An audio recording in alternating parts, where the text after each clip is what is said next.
Hey guys, and welcome to part 1 of our review of Nintendo in 2018. I'm your host, Andre Seegers, and this time we're joined by Derek Bidner, John Cartwright, and Steve Bowling to discuss everything involving Nintendo month by month through the end of 2018. In part 1, we'll be discussing everything up through E3, whereas part 2 will go over the rest of the year. So let's get right to it.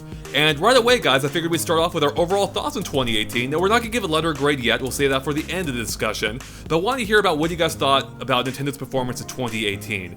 Because going into it, and even going through some of it, there seemed to be a lot of focus from consumers or fans about ports. Too many ports was a common theme, it seemed. Do you think that was a big factor for you, and how did you feel about, again, Nintendo in general for the year? I mean, the ports were pretty prevalent, but also there were original games like Kirby Star Allies, but they were very spread out throughout the year. But I think Nintendo ended up ending strongly thanks to Pokemon and Super Smash Bros. Ultimate, obviously.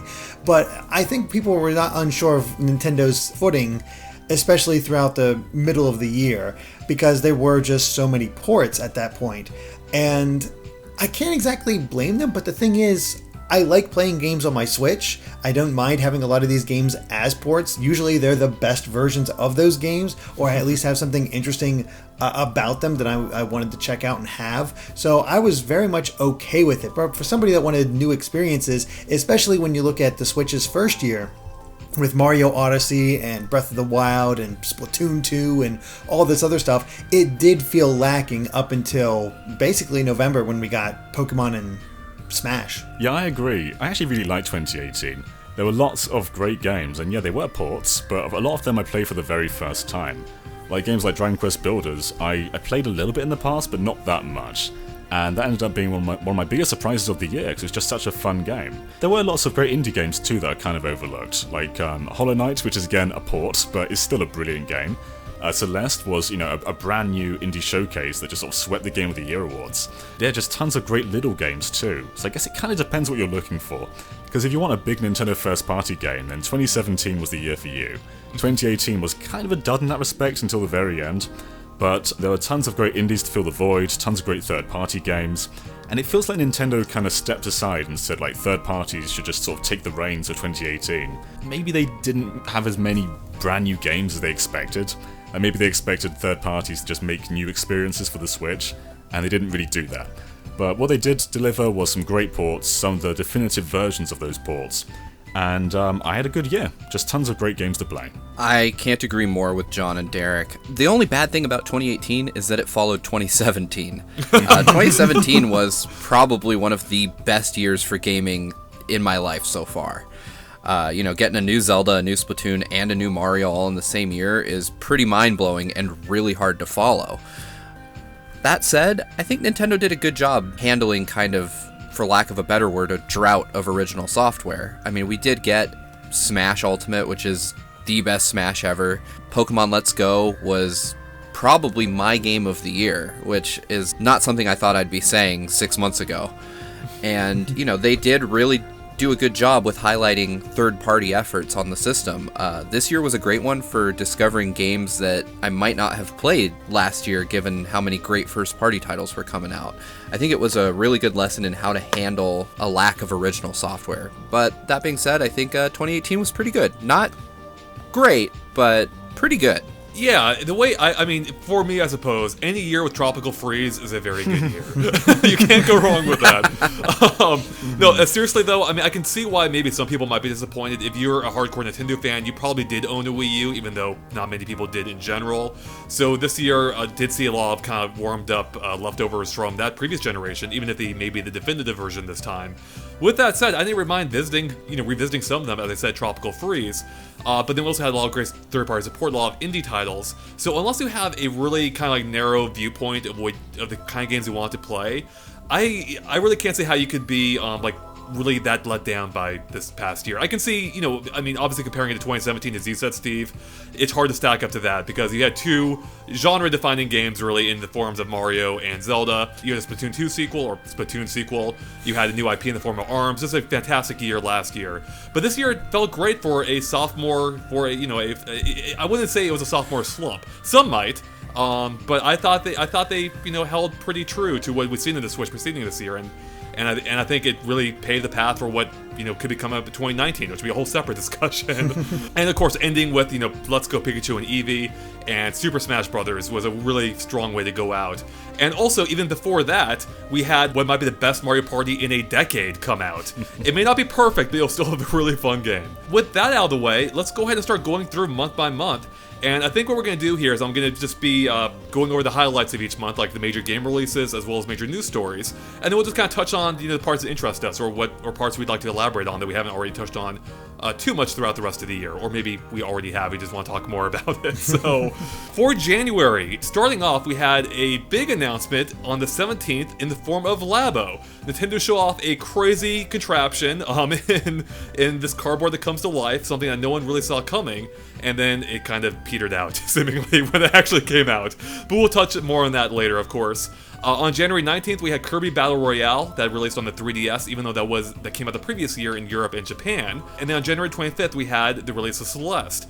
So nothing major first party in terms of game releases for Switch that month. However, we did have some big news for the Switch, being the fact the news came out that it was the fastest selling console at that time in US history, surpassing even the Wii's, which is super impressive.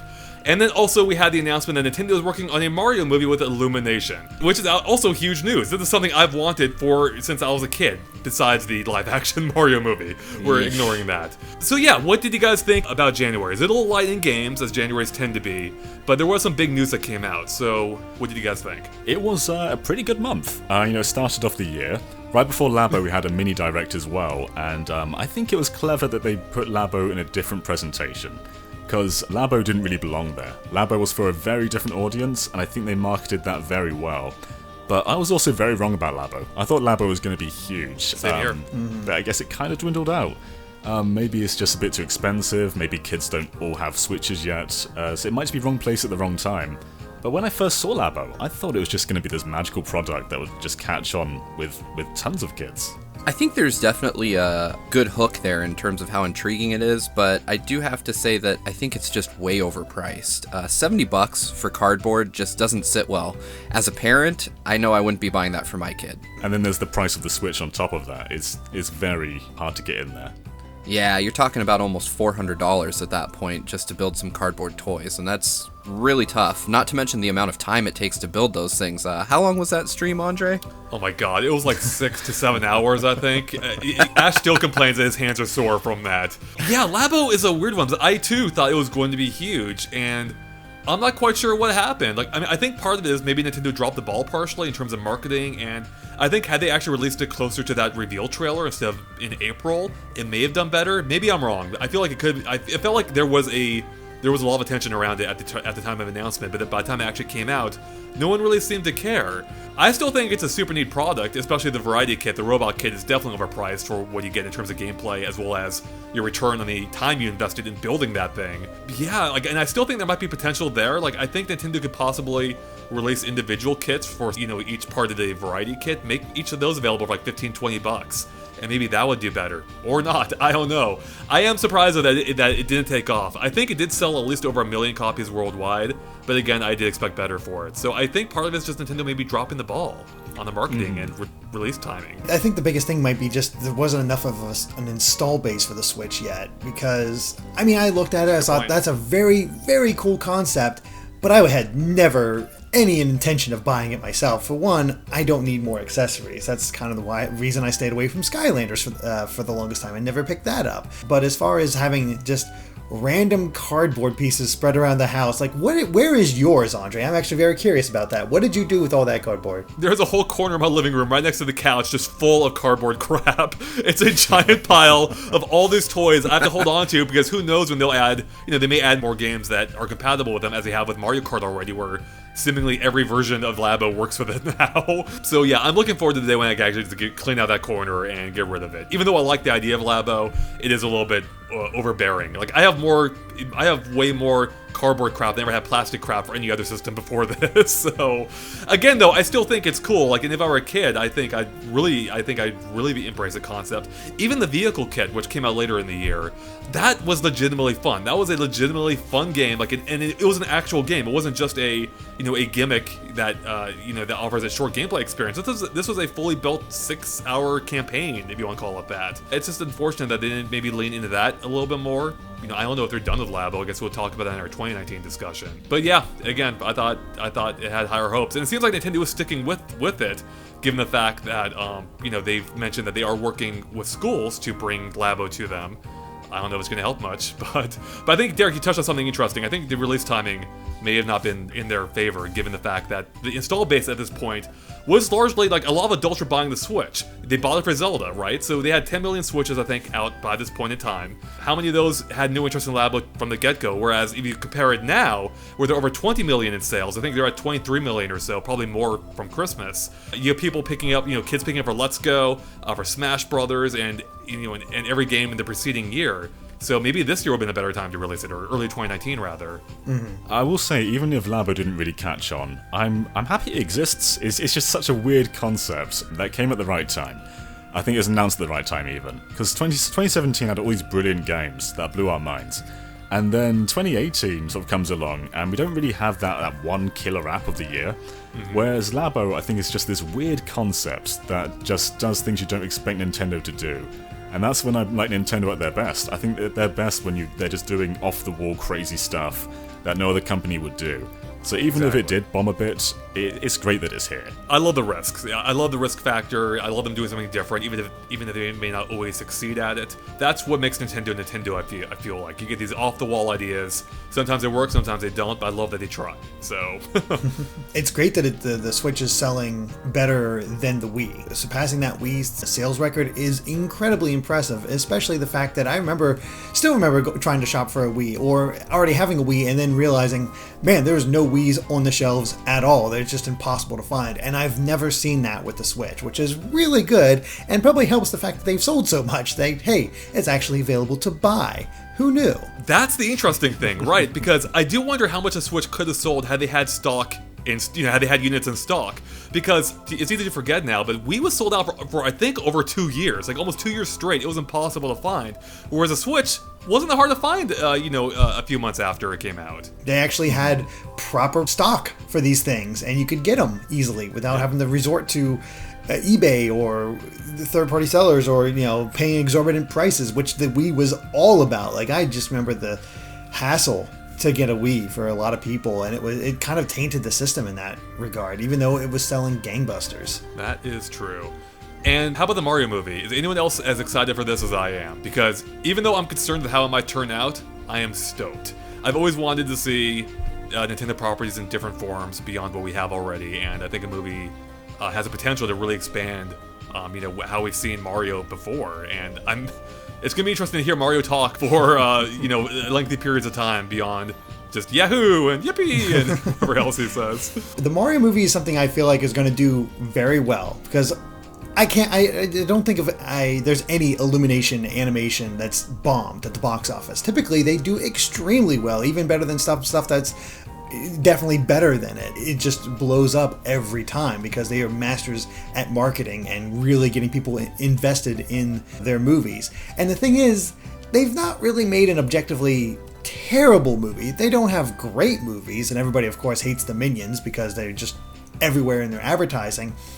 But I do think that will lead to a successful Mario movie. Whether it's good, I can't really say. I think it'll be at least passable, but I don't know if it'll be outstanding in the same that you can really look at. But still, when you compare it to a lot of other video game movies, passable is actually pretty good. It's true. Yeah, I expect to like Detective Pikachu more as a movie, but I think the Mario movie is going to be really interesting though.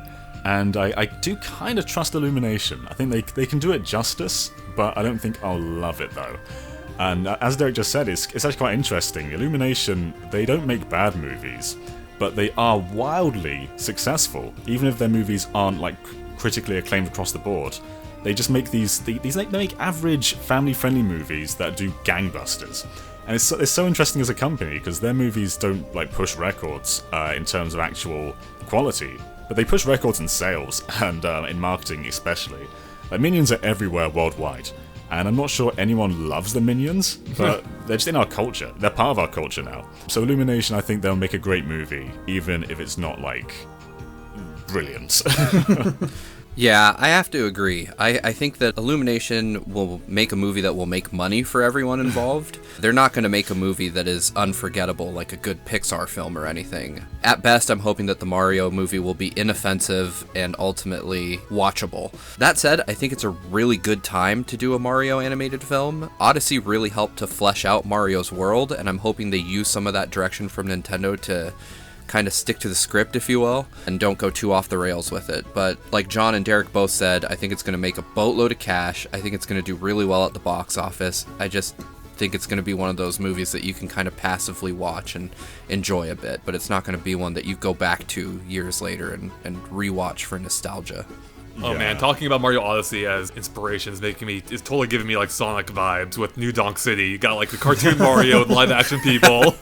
That's every adaptation of a kids film. Every single one is just take these CG characters and put them in New York. There you go. There's your movie. There you go. That's it. All right, let's go ahead and move on to February, where not a whole lot happened. On February 9th, we had Dragon Quest Builders, released by Square, and then we also had Bayonetta and Bayonetta 2, which was announced during the Game Awards, re-released on the Switch on February 16th. And then, although there weren't any other first-party titles that month, we did get Luigi's Balloon World added to Super Mario Odyssey in the form of DLC, free DLC. And then we had the incredible fact that, according to Mario Odyssey's developers, Toad's head is not a hat. which is something that's been hotly debated for years. People taking the camera inside Toad's head to figure out what's going on in there. We had the Mario cartoon that did show it as a hat, but we found out now, officially, it is not a hat. So I think this is by far the biggest news of the month. Biggest news of the year. Right? I'm not sure I agree with him still, though. I mean, Same here. He can say that, but I think it's up for interpretation still. As you said, the Mario cartoon clearly shows Toad taking off his hat, and that's canon. You can't debate that. Yeah, I cannot live in a world where Toad can't use his hat as a parachute. I just cannot accept this. I'm willing to accept it. I've always thought that was his head, not a hat. You know, I always thought it was his hat. I prefer it never come off based on how it looked under there in the cartoon. Yeah, exactly. With his Homer Simpson hair or whatever. Pretty much. Like 2 strands. He definitely needs to keep that on. Indeed. All right, here's a question. Is anyone still playing, or did anyone play Luigi's Balloon World after the first week or so? I didn't play it when it first came out. I did not care. I loved it when it first came out, but then people started using glitches, and the vast majority of balloons you come across are just unobtainable, and it makes the mode not fun. So, I'll be honest, I still play this. Wow, all right. I only play it anytime there's a new costume, because it is the easiest way to grind out coins real fast. So, wait, is it faster than the Bowser level trick, where you just go into that cloud? Oh yeah, it can be. if you go for the high coin counts, and you double that up with the bonus world, whichever world has the bonus active, you will gain coins way faster than any other method I've found. Wow. All right. Yeah, my issue with it though is that the ones that aren't glitches are generally all the same. Like you'll start to see balloons put in the same places after a while. Right. And it's fun as a cool extra, but that's the best part though. I'm in it just to make that money, baby. I need those coins fast. I respect that. I think, something I didn't like about it is, I like that it exists, I like that it was free, but I almost found it a little bit off-putting in how it almost felt like it shrunk the levels. I mean, it didn't, but it almost felt like it made the levels smaller than they are. Or maybe it just revealed to me how small they are, you know what I mean? Like, I don't know, I felt like I can get anywhere within 30 seconds, basically, and I don't know, I just found the whole thing a little bit off-putting after that, so... Yeah, I get that. And I saw someone say recently, Luigi's Balloon World should just be a common mode in all open world games, and I think I agree with that.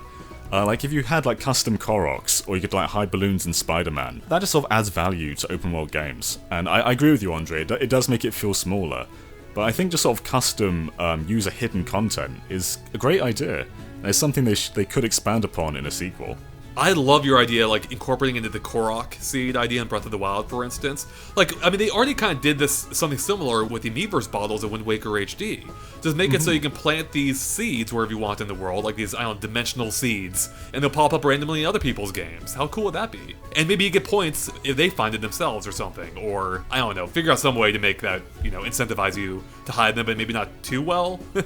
I really like that idea, John. That is a fantastic idea. It reminds me of way back, Zombie U also having the ability to leave messages for other players. I think they took that down really shortly after launch, but it was cool while it lasted. Did anyone play Bayonetta much on Switch? And Yes. was it... how was it revisiting that?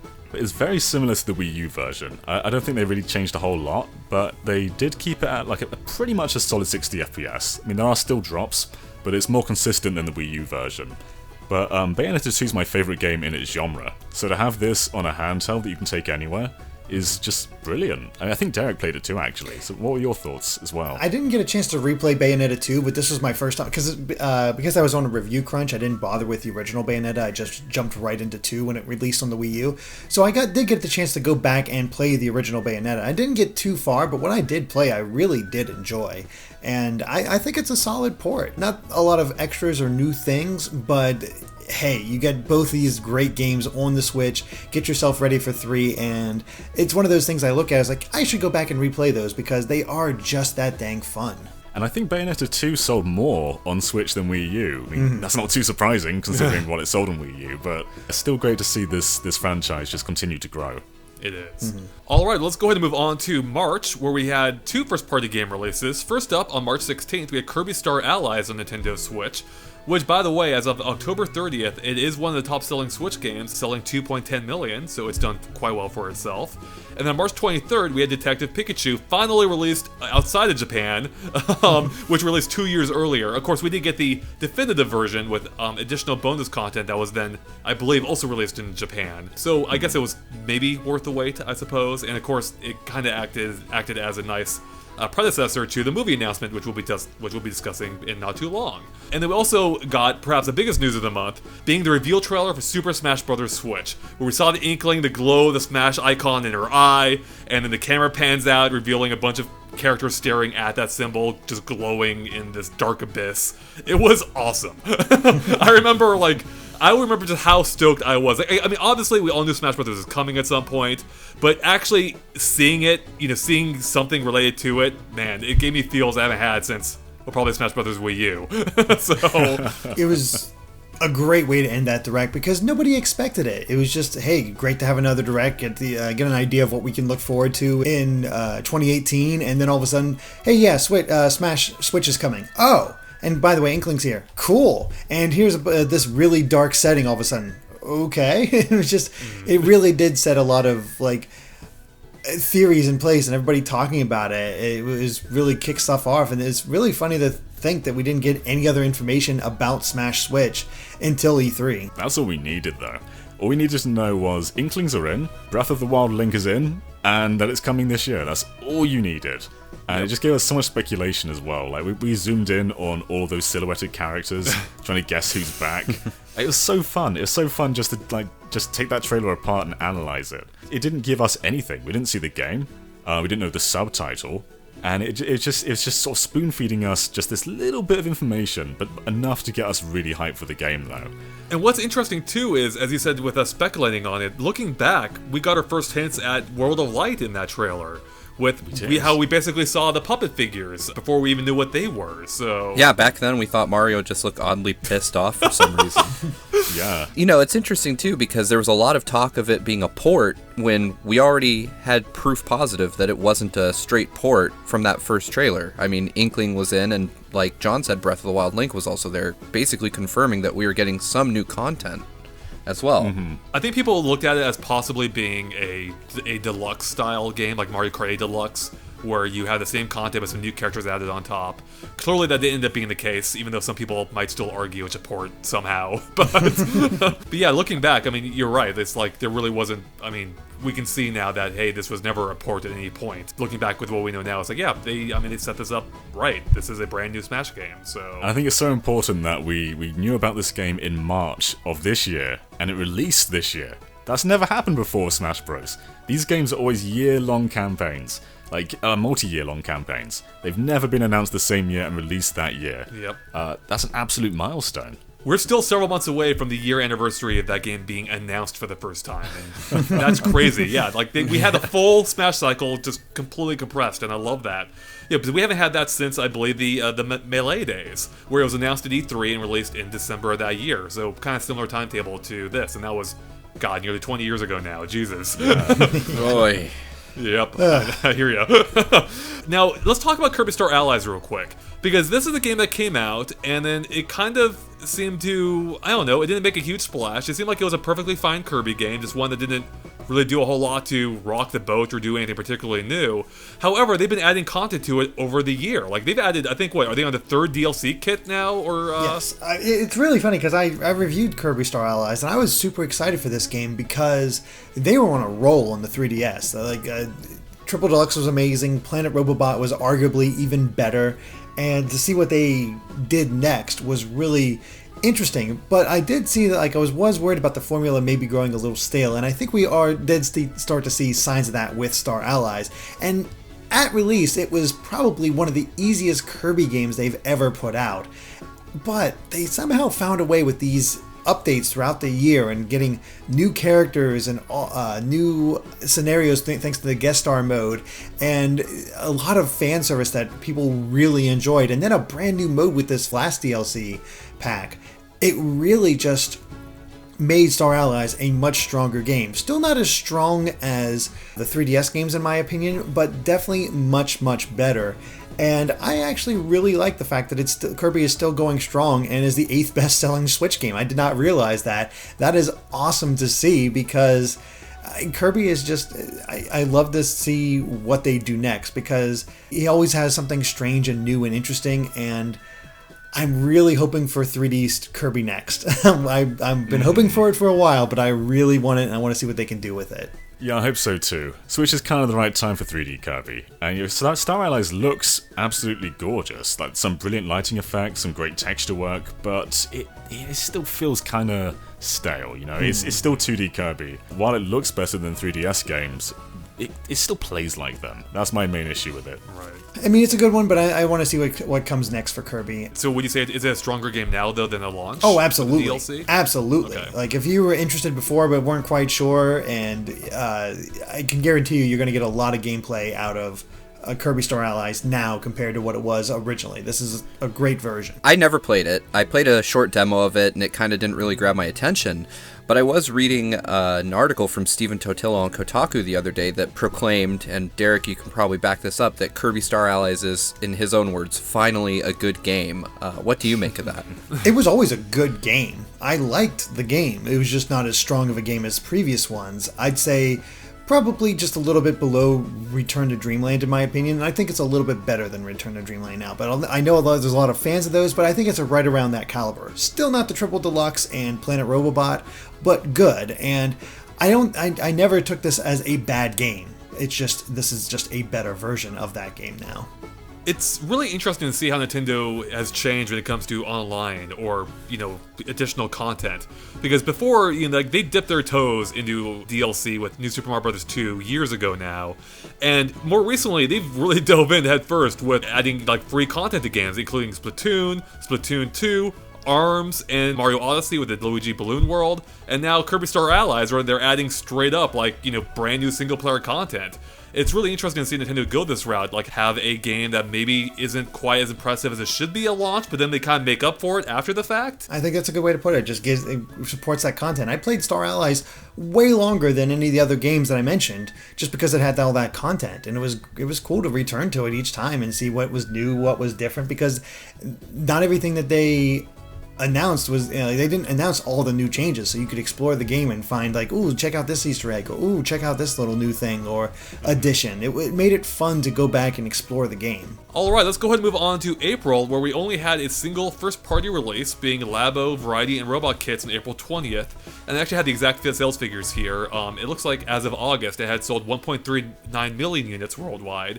And the Variety Kit, at least for the first week in Japan, outsold the Robot Kit by over 3 times, which I think is perfectly fitting, because the Robot Kit, as we touched on earlier, is kind of a waste of time. A waste of money and a waste of time. Beyond that, though, we also had some news in the form of Dark Souls Remastered being delayed to summer, which we'll touch on once that comes out, I'm sure, or once we get to the summer months. And then we had some leadership changes at Nintendo, with Kimishima, who was the interim president, stepping down, with Furukawa stepping in as the new permanent president until he retires or whatever.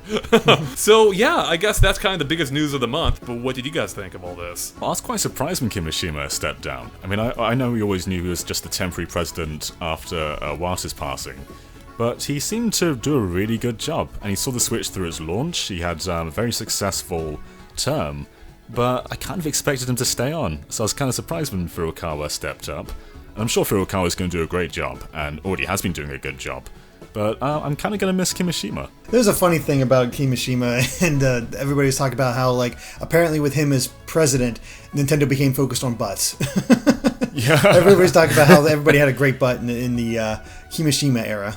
So. And then we have Furukawa, and Snake's butt's just gone in Smash. Yep, it's gone. So there you go. Proof positive. But Furukawa, I don't have a real impression of him yet. He is not as active as Iwata during Directs, which is not a surprise. Kimishima wasn't either.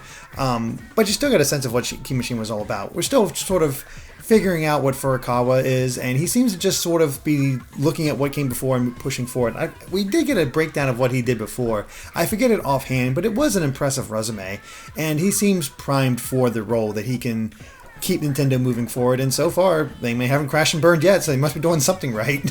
I'm really interested to see what Furukawa does. As Nintendo presidents go, he's actually really young at 46. I think I read somewhere that he is so young that he's the first Nintendo president that actually grew up with Nintendo products in his home.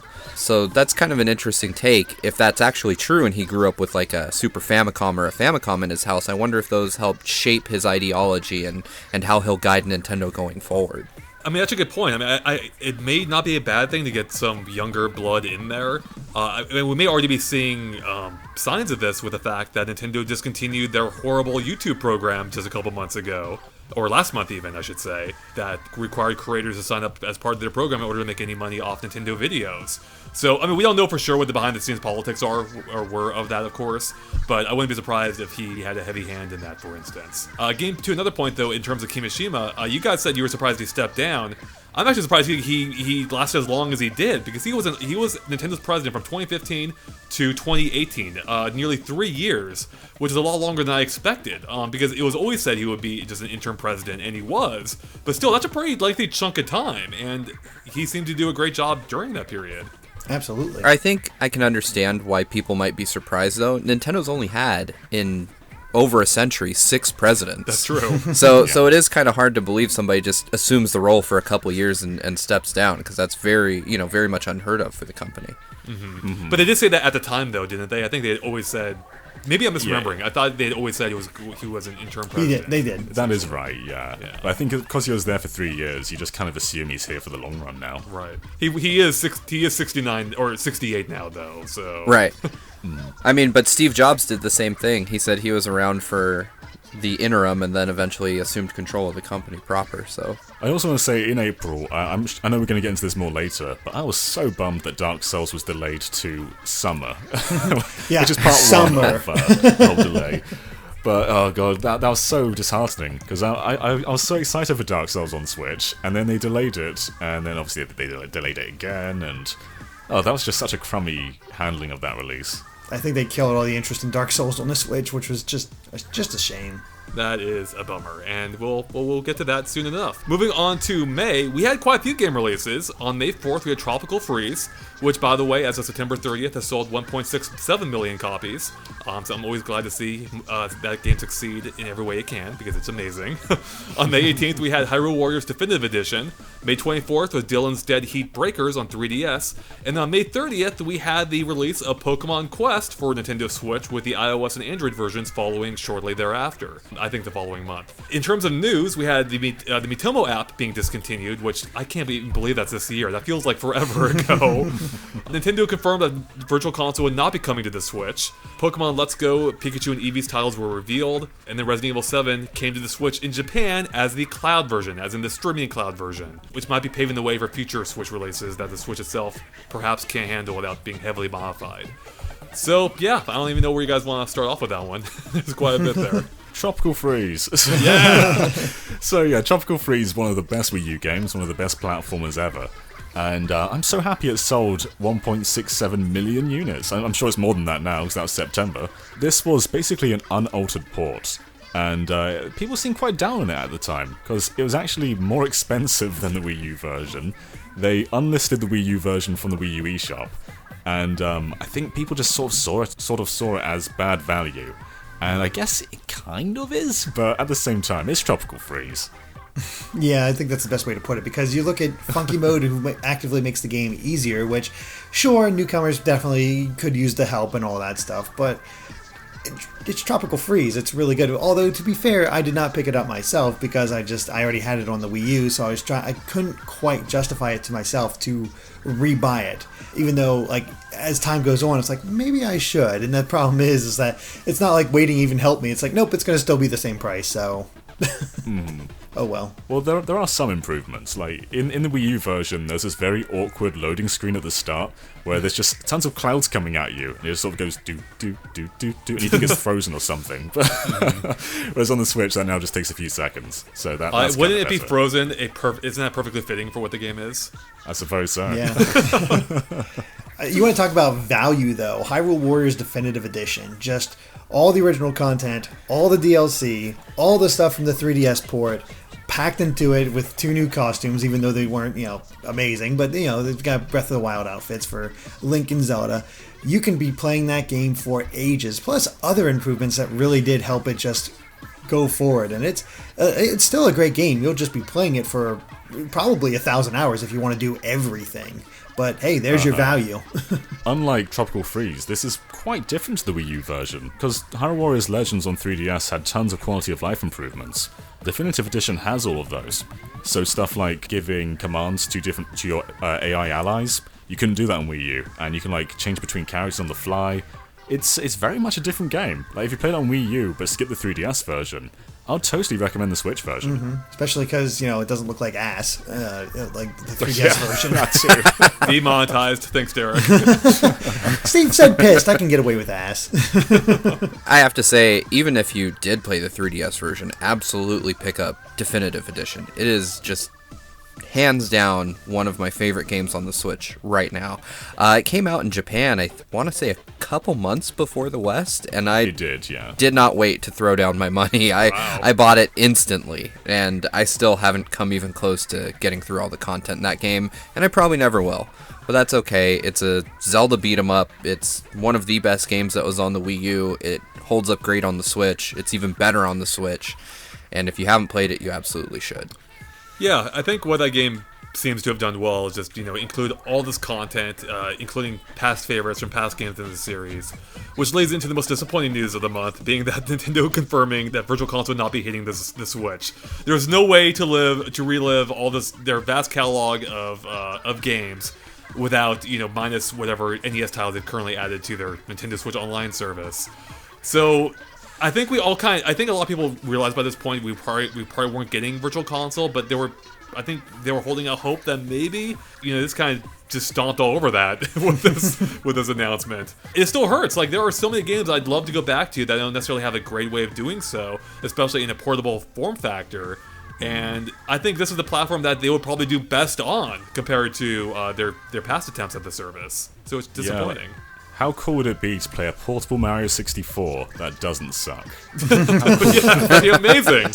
Oh, man. When I thought about the possibility of buying all those games again on the Switch, I'm like, okay, this is going to be my last time, but I am totally prepared to do this because having some of these games on the go is going to be amazing. And then it didn't happen, and we're looking at the Switch Online service as of now, and it's like, it's just a pure drop of the ball. Like, there is just no advantage between this and between what they did with the Switch Online service and this. Granted, you're hey, you can play these games. Great. Nobody's playing them. I have talked to nobody that I've seen play these things. Nobody cares. It's a shame because it should be something that's really exciting to finally have access to these great old games and have a ton of variety. Game Boy Advance games, 64 games, NES, Super Nintendo, maybe even the GameCube, there was rumors all those times ago. That got people so excited.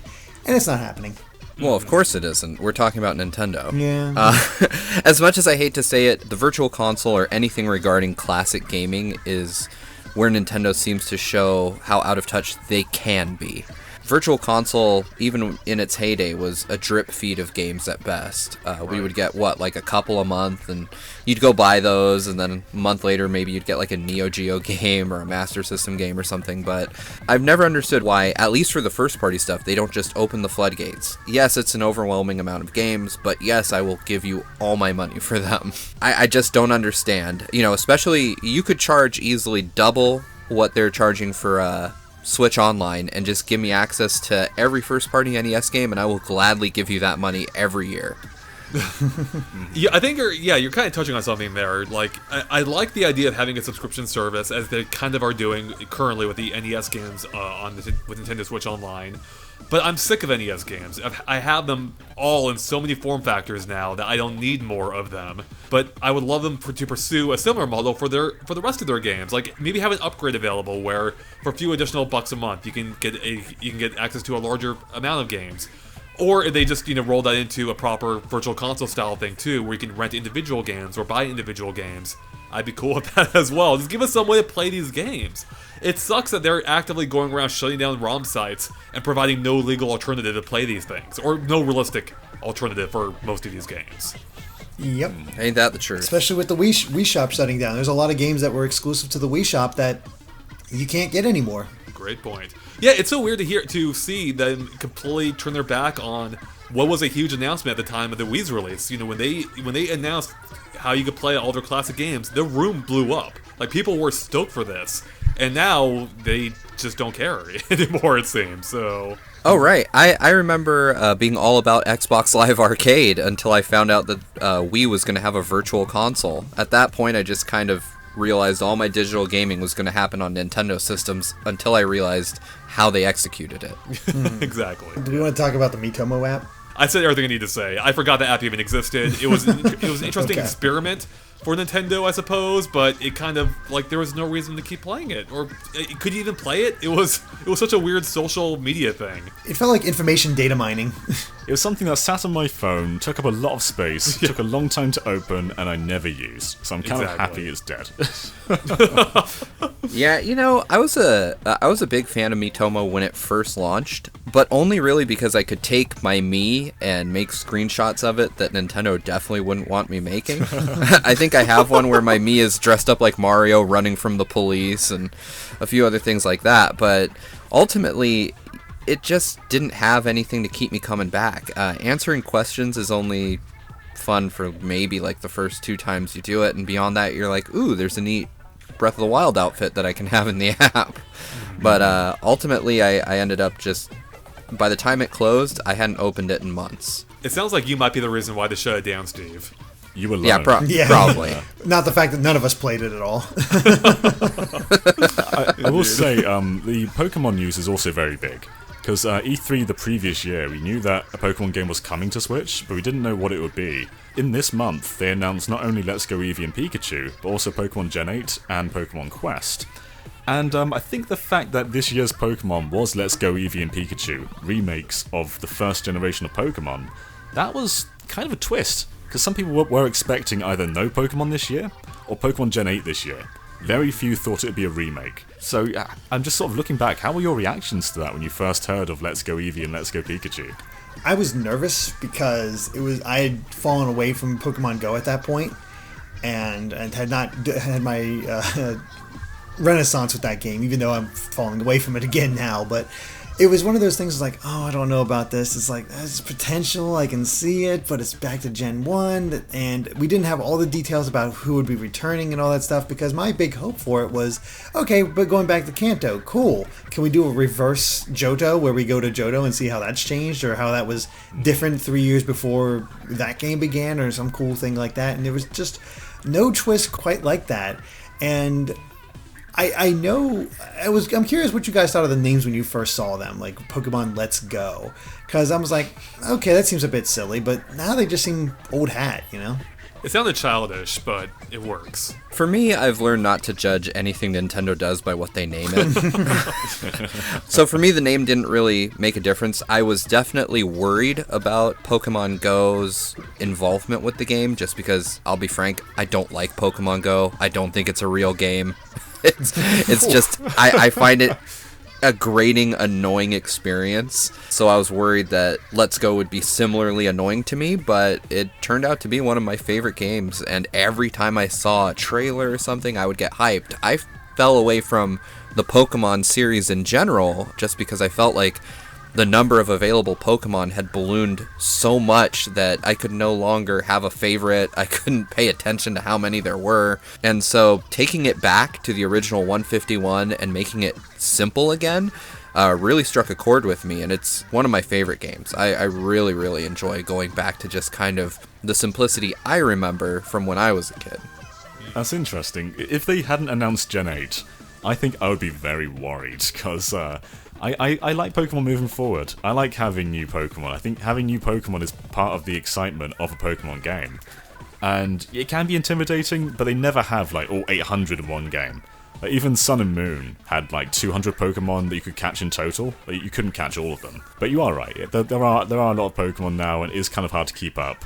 But I think they still manage to make it they still make it manageable within the games themselves. But yeah, if they didn't announce Gen 8, and this was it, this was the Pokemon game that we knew was coming, I think I'd be very worried, actually. I mean, I like Let's Go, but this isn't what I wanted from, like, a new game. I think there are elements of it that I want in a new game. Like, I like seeing Pokemon on the world map. I like the idea of simplifying, capturing Pokemon, even if I may not love the way they went about it. But there's some good ideas there that I do hope carry on, so... Yeah, please do away with random encounters. Yes. Oh, yeah. Everyone Yeah, for making sure. any RPG ever, get rid of random encounters. Nailed it. Alright, let's go ahead and move on to June. And I guess, let's start off with the games that came out, and then we'll move into E3 afterward. So for the games that came out this month, we had Sushi Striker on June 8th. On June 12th, we had Fortnite Battle Royale, which was, of course, an E3 announcement, or an E3 leak, I suppose. We also had Hollow Knight on June 12th, Splatoon 2 Octo Expansion on June 13th. We had Donkey Kong Arcade, the Arcade Archives, on June 14th. Mario Tennis Aces on June 22nd. Wolfenstein 2 The New Order on June 29th. And Crash Bandicoot The Insane Trilogy on June 29th as well. So that's a pretty stacked lineup with a decent mix of first and third-party games, and indie as well. What did you guys think of the games we had available that month? I almost felt like it was too much. Like, there's so much going on. There's no way you can play at all. And I remember half of us were E3 at the time. Or I think everyone was, apart from me, actually. So when these games John. came out, I was just kind of at home left to cover them. So, like, I don't think we even managed to cover Octo Expansion to our full extent because we were just too busy. There were too many games. And even as the month went on, like when we came back from E3, there's Mario Tennis Aces, there's Wolfenstein, there's Crash, there's so much stuff. And it feels like they probably could have spread it out further. Like, they could have had half of these come out later on in the year or earlier in the year. You know, they're all big games though. Like, Fortnite's basically the biggest game of the year, and it came to Switch. I think that's something we often overlook in 2018, because Fortnite is massive. It is massive. Yeah, that's a huge thing. Like, there's still people on my friends list playing that in lieu of Smash Brothers. So, yeah, that game was a huge get for Switch. Definitely the biggest thing they could have gotten. It sort of overpowered everything. A lot of the other free game announcements that came out around the same time, like nothing else really stood a chance because everybody just wanted to check out Battle Royale. It was a lot of Nintendo fans' first introduction to it. And you're saying how many big games came out this month, John, but I don't think Sushi Striker counts as one of those. Nobody really cared about Sushi Striker. I actually have vivid memories of needing to cover Crash Bandicoot The Insane Trilogy, have a review ready, and I happened to be in New York at the time covering Nintendo's usual like post E3 meetup where, hey, here's another chance to try our games, do all that stuff, and be like, oh no, how am I going to do this? Somehow pulled it off, thankfully, thanks to that. It helped that I played Insane Trilogy on PS4 before, and there really wasn't that much different from it, but it was still just a bit of a memory right there. But I think, honestly, my favorite game released this month of this list was absolutely the Octo Expansion. That's also something we don't really touch upon in 2018 very often, is that the DLC this year was really, really, really good. The DLC just kind of, it took the wave of 2017 and just sort of kept it going. Octo Expansion and Donkey Kong Adventure and Xenoblade Torna, they were all really, really good games, and they kind of felt distinct too. Octo Expansion doesn't feel like any other Splatoon single player. It feels better. And I mean, I've not gone back to 100% it, but I loved what I played.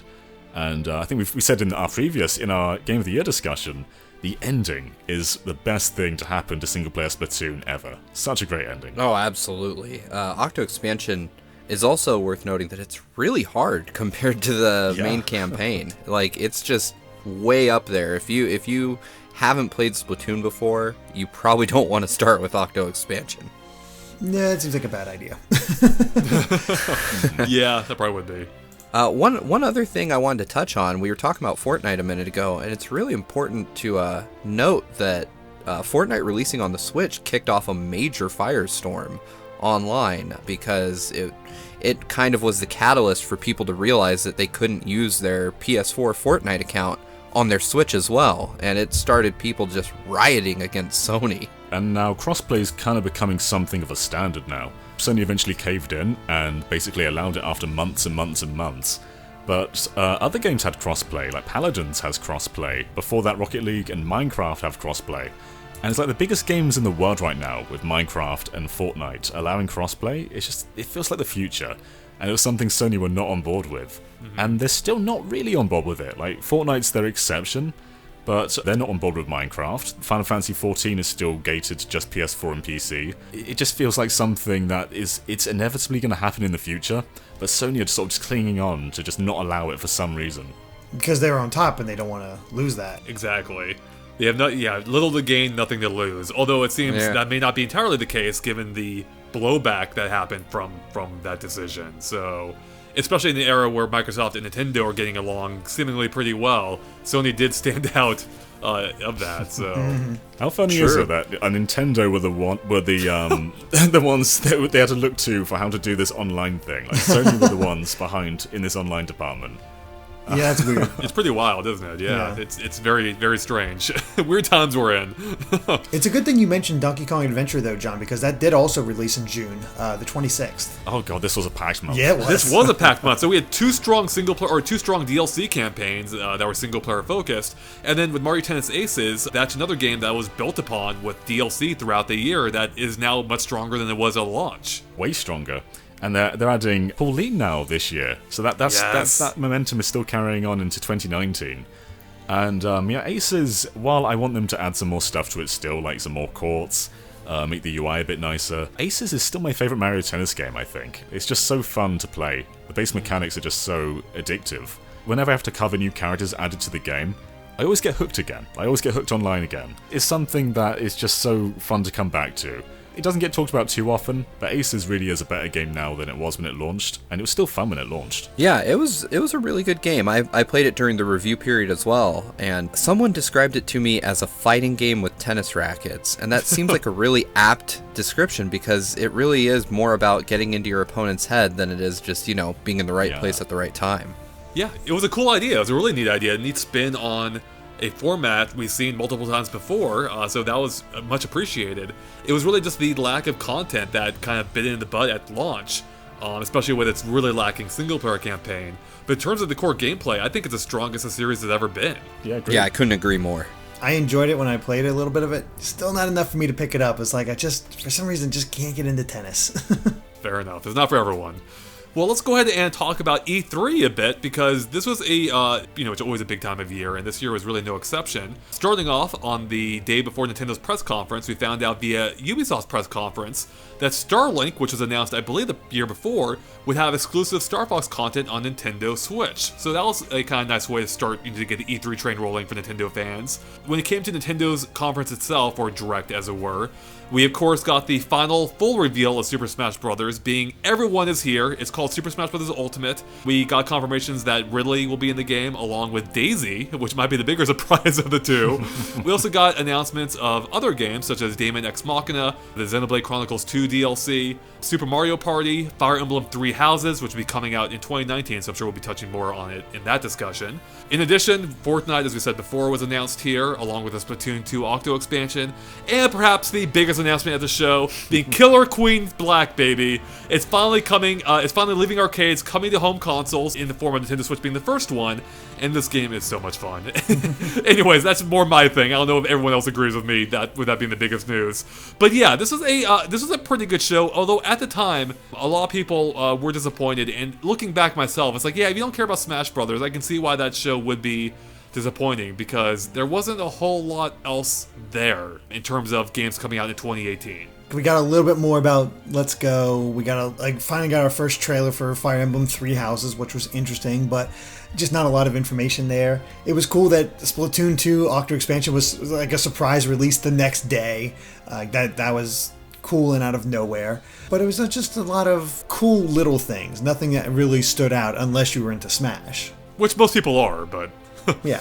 Isn't that what Nintendo do now, though, with E3? Like, in the last 3 years, they've basically focused on one game, with a few more bits sprinkled in, right. And then they just spend the whole E3 showing it off. Like, we had Breath of the Wild, obviously, and they showed off other games with Breath of the Wild. There was Pokemon Sun and Moon, but the majority of their E3 that year was focused on Breath of the Wild. And then the following year, most of their focus was on Mario Odyssey. Their entire booth was Mario Odyssey focused, and the Treehouse was mostly focusing on Odyssey.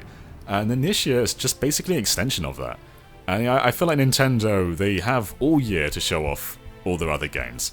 And they use E3 as just the moment to just show their biggest game. So I get that people might have been disappointed, but there's other opportunities to see other games. I think that Nintendo's shift to showing off one major tentpole game at E3 is a really good one, actually. And not necessarily from our standpoint of having to cover stuff, but for the fans that are at the show now. If you were at E3 when Breath of the Wild was being shown, that line was like 7 hours long.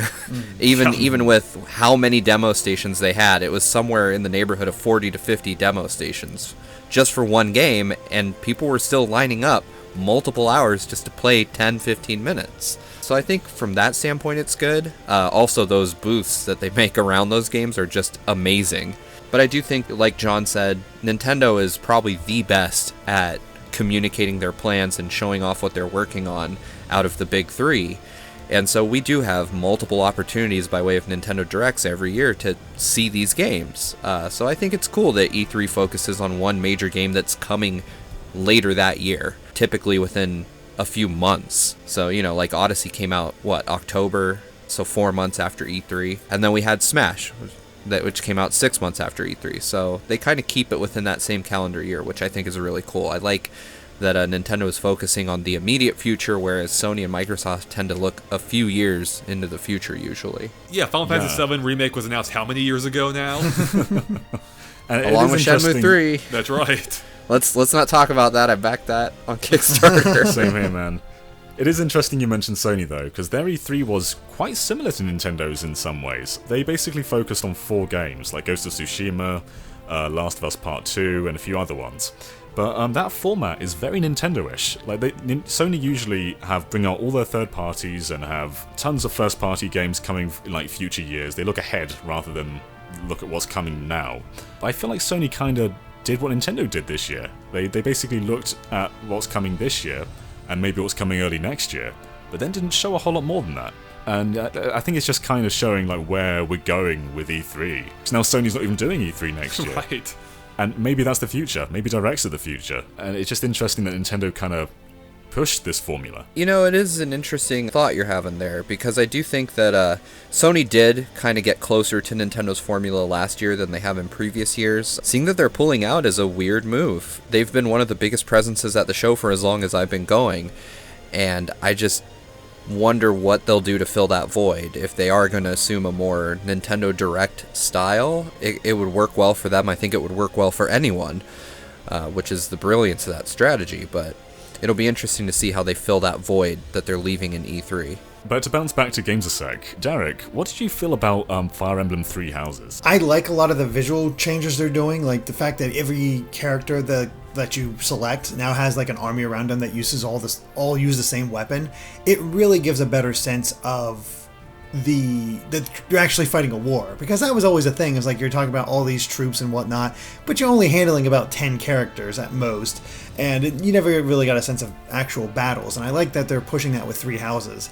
Otherwise, though, I don't really have a sense of this game at all. Like, I'm not sure of the plot, not sure of what's going on. They haven't really said anything since E3. It's just sort of a mystery, a question mark at this point. But I am excited for it. It looks...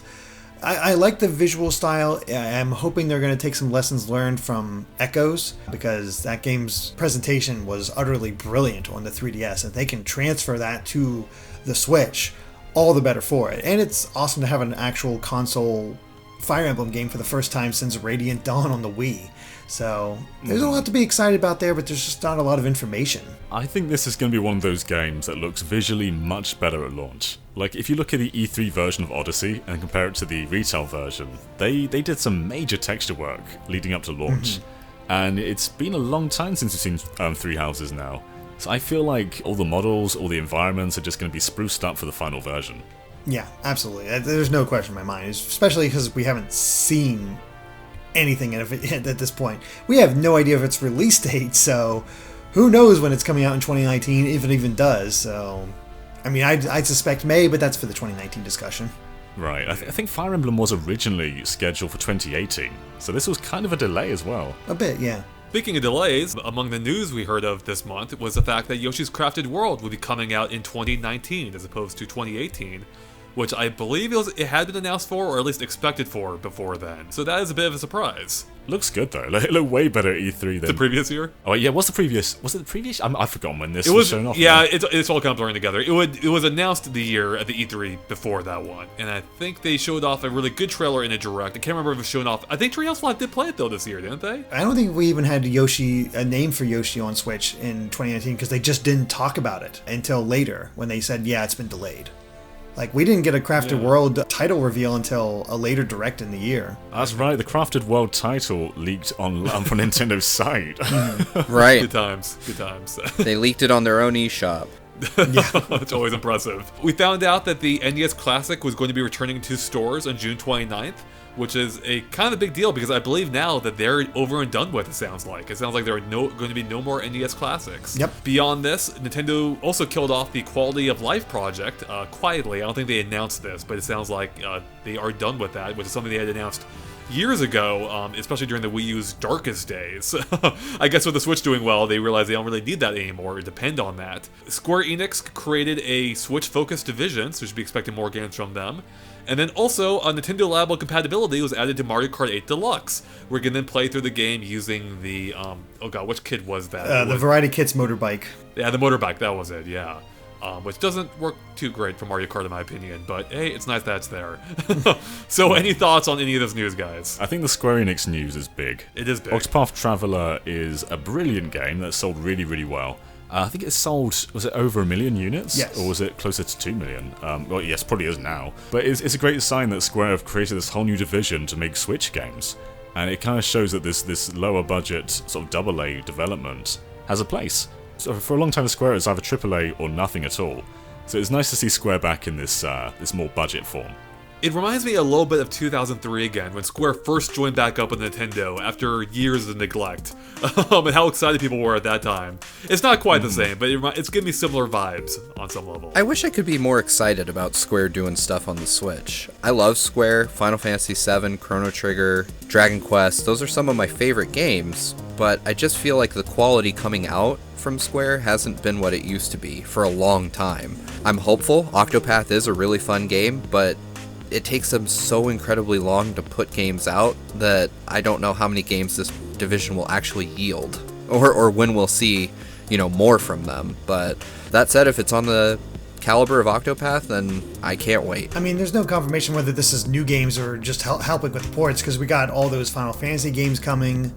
We got World of Final Fantasy this year as well. We got Crystal Chronicles coming next year, along with Chocobo Mystery Dungeon and all that other stuff. As far as new games, we don't really know that yet, but I kind of like that. I think we can expect a nice set of mid-tier titles or interesting remakes. I'm still hoping for the Mana collection that came out in Japan last year, in 2017, to come to the Switch in the States, so we can get Seiken Densetsu 3 finally in the States, officially. But yeah, I think there's a lot they can do, a lot of mid-range titles they can work on and bring over. I think it'll do well. I mean, if they bring a Bravely Third to the system, that'd be huge on its own. I think the fact that Square takes a while to make games is kind of why I'm excited for this. Yeah, Square do take years to make games, and games like Final Fantasy 15 underwhelmed me massively. Like, I'm sure lots of people like that game, but I just didn't care for it. And it hurts when you've been waiting for this game for so long, it just underwhelms you. So to have these games that probably won't take as long and will be cheaper to make, and are done by a different studio, just that gives me a lot more hope for Square. I think you're right, and I think we'll be able to talk a little bit more about that, at least as it pertains to Octopath Traveler, when we get to July, when the game came out. But for now, I think we're going to wrap it up for part 1, because we still have a lot left to go in the year.